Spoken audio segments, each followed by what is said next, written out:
Hello, welcome to a reading vlog. It's been a while since I've done one, but one of my most anticipated books of the year is out. That is Lady Macbeth by Ava Reid. And I have a stack of Emily Carroll from the library. I will probably only read one of these this week, and I'm in the middle of an audiobook called The Ancestor. So I'm excited to share my experience and my thoughts on all of these books with you. The light is really fluctuating outside. We're right in the middle of spring and winter right now. The sun just can't make up its mind. So I'm gonna start this one probably tonight, and I'll update you on how I feel about it in my next check-in. But until then, I have already started The Ancestor, as I said on audio. The narration is great, and I am loving it so far. So The Ancestor is, I think it's gonna be gothic. I'm getting a gothic vibe from it. In it, we're following Alberta. She's an Italian-American who is kind of going through a rough time. She hasn't had a whole lot of success in trying to conceive a child and has had like a lot of miscarriages, and her husband have been under a lot of strain because of it, and they're currently separated, and so she's just not in a great space. And so one day she gets this letter in the mail from a mysterious lawyer. It's in Italian. She has to have her husband's grandmother help her translate it. And it turns out that she has actually inherited a huge amount of cash and basically a whole castle in northern Italy. She's practically an Italian royal. So a lawyer comes to collect her. So she has currently just arrived with her soon-to-be ex-husband, because they have kind of like an amicable relationship still. They might get reunited, I'm not really sure. But that's kind of where I'm at so far. And I'm loving it. Things are starting to feel a little bit creepy. Like the lawyer was kind of pushy and trying to get her to come to Italy. So I'm anticipating that once she gets into this castle that she's inherited, things are gonna really take a turn. And I love that. I love books that kind of start off with, this is a fantasy. Like what an incredible like blessing or gift. And then it turns out that it's actually like a curse. And I think that's where we're going. There are some really polarizing reviews that make me really wonder how it's gonna go. Like people say that it does kind of take a turn at the halfway point, and I'm only just around 30% right now. But yeah, I'm really enjoying it. I think the writing is beautiful, the narration is great, and that's really all I gotta say. Just lots of speculation for whatever is coming up, which I'm not sure, because there's sort of a hint of like maybe we're gonna have a werewolf because there's like a beast in the woods that eats things, and someone was talking about like the slaughtering of goats. So I don't know if there's like a ritual sacrifice. I don't know, but I'm having fun. I said that like 6 times. I'm really enjoying it. I'm really excited for the books that I have. So I will let you know whenever I feel like things have taken this grand turn, how I am feeling about it. Good morning. Okay, so I have hit about 60%. And according to some of the reviews, I haven't read any spoiler reviews, but according to some of the reviews, people say this is where the book kind of took a turn, and either they love it or they hate it. And I totally get what they're talking about, because it has definitely taken a turn. But let me catch you up to speed. So our main character, Alberta, or Bert, she has gone to Italy now. She's gotten like all of her fancy clothes because she's rich now. And basically the family estate wants her to come and see this like big grand castle that she has now inherited. And there's some like business that needs to be sorted out. So she goes to the castle and she has to fly in because it's way up in the Italian Alps and you can't really get into it. It's during Christmas, so it's sort of like snowbound, and they say, okay, we'll leave you here for like a week. You're gonna talk to your great grandmother's, no, you're gonna talk to your great grandfather's wife or something, great uncle's wife or something like that, to kind of get an idea of the estate and the things that she needs to sort of address. She goes there and she starts learning about her family history, about her ancestors. A whole pile of things happen. There was a moment where it was very slow, and I thought the turn we were taking was going to be like, now half the book is going to be epistolary and or like historical records. And I was thinking like, like that's fine. I like that kind of book, but that wasn't what I was looking for. And that is not the kind of turn that this has taken.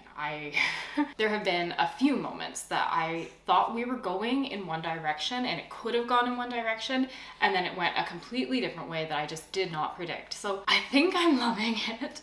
This turn that it has kind of taken, now I appreciate it. Was feeling slower-ish in the beginning. I was still loving it, but slower and less tension because she was laying the groundwork for this kind of thing, this reveal, I guess, to come into play. And yeah, I'm really curious. I'm really curious. I don't know. This is not what I thought I was going to be reading, because there was this one moment, I should have filmed it, honestly, but I didn't know it was coming. But there was this section in the book where I was reading it, very surprised by some of the events, and then this thought came into my head of oh, I wonder if we would go here, or wouldn't it be funny if we went here? And then I flipped the page and it was oh, we are going there. Very I'm gonna stop. I feel like I am just saying a lot without saying very much, because I don't want to spoil it for you. I'm not gonna give significant updates, just my reactions. I'm making some nice green tea here. I have some work that I need to do, and I don't know if that was steeped enough. Yeah, I have some work that I need to get done this morning, so I'm gonna focus on that for a little bit. And then I am gonna go for a walk and do some errands and listen to the last 3 hours. I honestly don't know what could even be going on from now onwards. I don't know, because the thing that happened at the 60% mark felt like it could have been a big climax for the end, but it's still going. So I don't know. I don't know what to say. I don't know what to think. Very intrigued, really enjoying it so far. The turn is, I think it's working for me. Lady Macbeth, I peeked in, read the first couple of pages. I don't have a big update really, because last night I just had this urgency with listening to the Ancestor and aggressively knitting. But I'm very intrigued by Lady Macbeth. I will be updating you on that with the next check-in. Talk to you later. Okay, so The Ancestor is one of the craziest books I have ever read, in a okay way. Huge tonal shift, okay? I see what she was trying to do, I think, but I don't think it also really worked. So the novel employs very heavy gothic tropes, and it's even kind of marketed as gothic in the first 70% or so. And then by the end, it was almost sci-fi. I'm not spoiling anything, it's just very hard to describe. It was almost sci-fi, but not Anne of Frankenstein kind of Mary Shelley way, but I think maybe she was trying to go for that, but it didn't work for me. Because I think the promise of the premise with a gothic is that you're gonna get something that's sort of dark and creepy, but the ending didn't really feel like that. And it's different from subverting an ending, whereas in Jane Eyre, something creepy is going on at night. She hears footsteps outside her door. She thinks maybe it could be haunted. Is it a ghost? What's going on? And spoilers for Jane Eyre, it's his wife who has been locked up and is, apparently insane in his house. That is delivering on the creepy and gothic elements of the story that had been kind of built up from the beginning. This is mashing together science and myth with the gothic elements, and she should have just left the gothic parts out and leaned into the sort of story that she ended up telling, in my opinion. I still enjoyed it, and I think I would still kind of recommend it actually, because it is really well written. Just know that some of the gothic tropes and things that seem to be getting set up in the beginning are not necessarily what you're going to get by the end. This book is about DNA, family, ancestor, inheritance, and your responsibility with your inheritance. Some really great things. It was a great book, not what I expected, and because of that weird shift, it didn't feel like a very satisfying twist or ending given the rest of the book. I don't know what else to really say, but I did read some of Lady Macbeth. Having a lot of excitement. I'm in Act 2, okay, 60 pages in, so I'm still kind of getting a sense for this world and what's going on. Ava Reid's version of Lady Macbeth is really French. This was apparently heavily inspired by Marie de France. Don't judge my French, please. and other kind of medieval chivalric romances. And then she's also layering in gothic, and she's also layering in Macbeth. So you're not getting like a pure Macbeth retelling, but it does help to kind of know a little bit about Macbeth. Like Macbeth I love, but I haven't read or watched or partaken in any of the kind of Macbeth stories for a really long time. So I had to kind of refresh myself when I was going in, because I had a moment of like, oh shit, I don't know who anyone is except Macbeth and Lady Macbeth. And it is a little bit intimidating because when you first go in, she has a dramatis personae,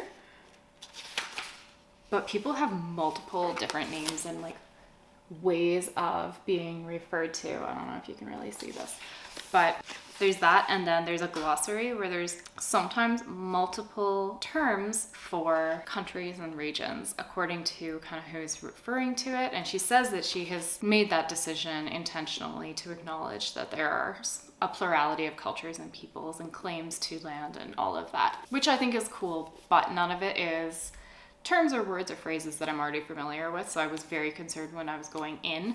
So far, that has not been a big problem for me to follow along the plot, but I do kind of wonder how that would translate to audio. So if you are listening to audio, I would love to hear what your thoughts are on that and how that is going, because I could see that getting very, very confusing. So of course, in her iteration, the lady is named. She is Lady Rossille.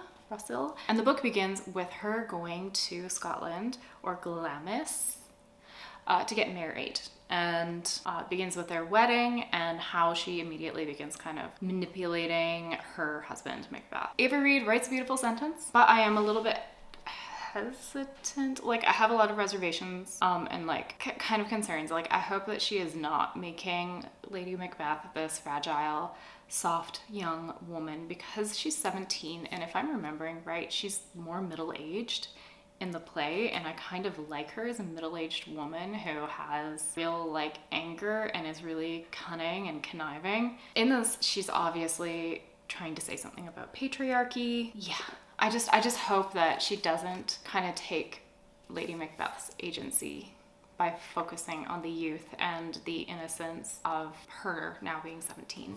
But I am only 60 pages in, and so far it's been great. I've been enjoying it. I'm just not sure. I'm curious to see what she's gonna actually end up doing with it. That's my check-in. On another front, I am making cinnamon buns. I've just realized this is like a theme of a lot of my, all of my vlogs. Like, I seem to be always reading and eating cinnamon buns, writing and eating cinnamon buns. I guess I love them, and I didn't realize how much. I swear I don't eat them even every week. I just happen to always be filming when I am. But I was thinking about them today. It's pouring rain, it's wonderfully gloomy, and it just seems like a really nice idea. So I'm gonna eat a cinnamon bun and read about the lady, and I can't wait.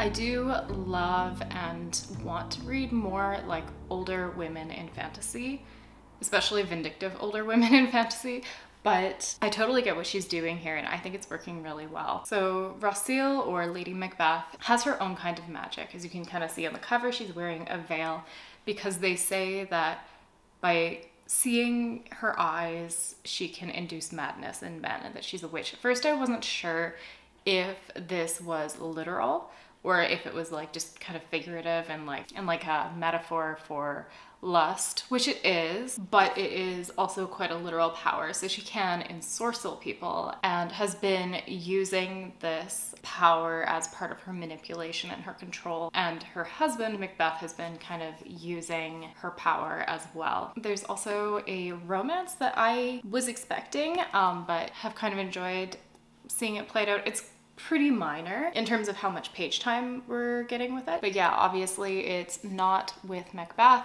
because Macbeth is standing in as like the patriarchy in this, I think. It's very much a soft-hearted monster boy. But I'm not going to say any more about that. I don't think that's a spoiler, because if you have spent 5 minutes on her Instagram, you'll see like the fan art and the commissioned art of those characters. Okay, so I'm gonna finish reading it hopefully today and come back to you with my final thoughts very soon. Okay, hi, hello. There is a lot of ambient sounds that I hope don't come up on my camera. We have construction going on. I have laundry going on, lots of different things, but I have finished Lady Macbeth and I enjoyed it. I think this is not my favorite Ava Reid book. I did like it. She tends to focus a lot on themes like sort of innocence and youth and beauty, power dynamics, patriarchy, abuse, trauma. I think she generally does that really well, and that's definitely a focus in this book as well. I have to say, I especially loved how she did the witches. I feel like we get even more witch action in this book than we did with the original iteration of the play. Yeah, I don't know. It was just not my favorite. I think because of some of the themes that she was playing with, that's why she aged down Lady Macbeth. I think my greatest criticism though is the romance, because I don't feel like it really added a whole lot. Like, I understand why the romantic interest was there and like what the point of him was in terms of supporting our main character's development, but there just wasn't enough on-page time, because like I can kind of understand what she liked about him, but I don't understand at all what he liked about her. It felt very insta-lovey. It was really, they had almost no on-screen time. Yeah, I don't know. I didn't love it, but I didn't hate it either. It just kind of did nothing for me. And I don't really think that it was necessary as much as I love a romantic side plot. I would definitely recommend this to anybody who enjoys this kind of aesthetic, likes it when a kind of classic story is told from a female perspective, but is not necessarily a true retelling, but is instead kind of picking up on themes or even academic discussions, which I think was happening a little bit here, about feminism and the role of women and the role of women in that story. Yeah, I could talk about this forever, but without spoiling it, I can't say a whole lot more. I would just love to know what your thoughts are if you've read it, and whether or not you liked it. This is going to always be one of the best covers though of the year. I do like the other version, but this is like, the more I look at it, the more I like it. So the last book I'm going to be reading in this vlog is A Guest in the House. This is by Emily Carroll. I have never read anything by this person before. It is a graphic novel. Oh my god, actually this is beautiful. Wonderful. Sorry, this is a random page. The art just looks really wonderful. It's ooh. Okay, I'm getting excited. But this is what it says.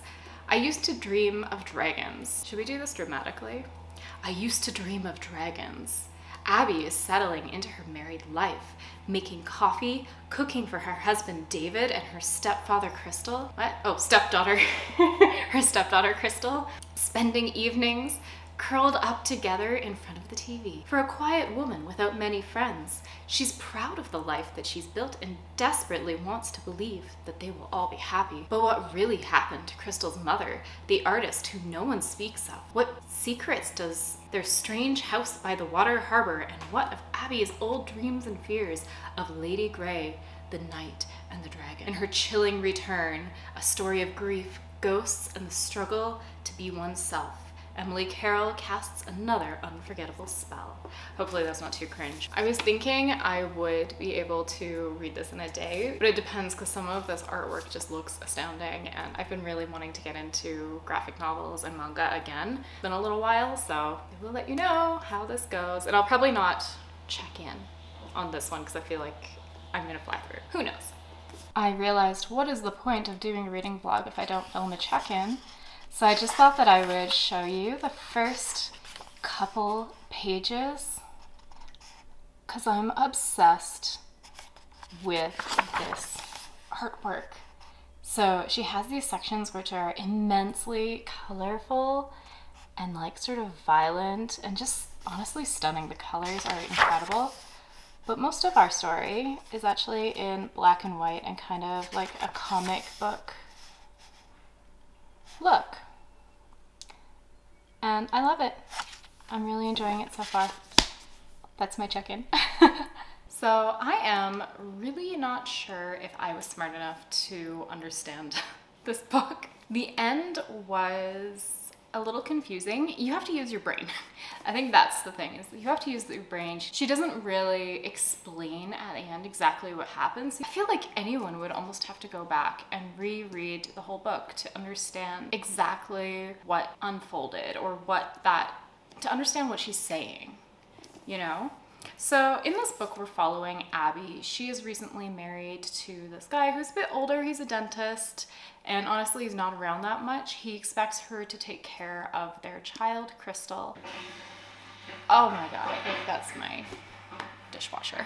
Okay, I paused it. But we can just tell right off the bat that Abby's not really happy. Her sections are black and white. She doesn't really know who she is. And they have recently moved to this kind of lake house area, and her stepchild is really obsessed with the water. There's some strange things that are going on and questions around what happened truly to Crystal's mother, and Abby gets like a little bit obsessed with her. And then there are these like moments of, I guess, the phantasmagoria of it, where she's having these dreams or these kind of inner experiences that are kind of violent and colorful and just symbolic, obviously, but I just don't completely know how to feel about it. Like, it was a wonderful read. It was a fantastic experience. I recommend it. But I do kind of feel at the end like maybe I wasn't quite smart enough to understand, or I don't remember enough to follow what it was about. Because, like, is Abby gay? I think there is definitely a queer element to this story, which I actually really enjoyed.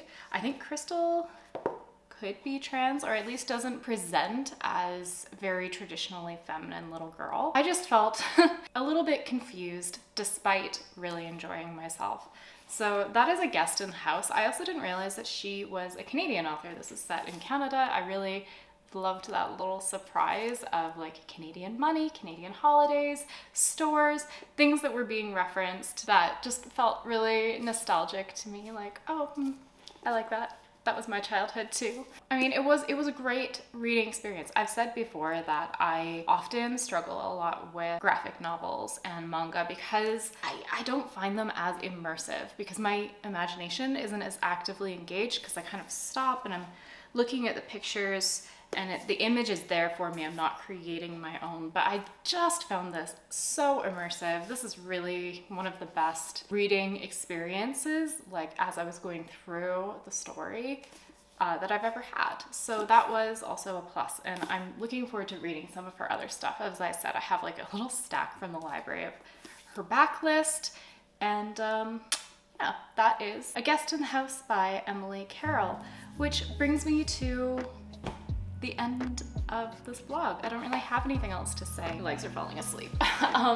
But it was kind of an interesting set of books. Like, none of them were quite what I was expecting. They were all a little genre bendy or subversive in some way, but I really had moments where I enjoyed completely, absolutely every one of them. They're all so different. So I hope you enjoyed coming along with me on my little reading adventure this week. And yeah, thanks so much for watching. If you've read any of these books, if you have thoughts on The Ancestor, Lady Macbeth, Emily Carroll, or any of her other work, drop it in the comments. I'd love to hear about it. Anyway, but I will see you again soon in another video, very soon, next week. Bye.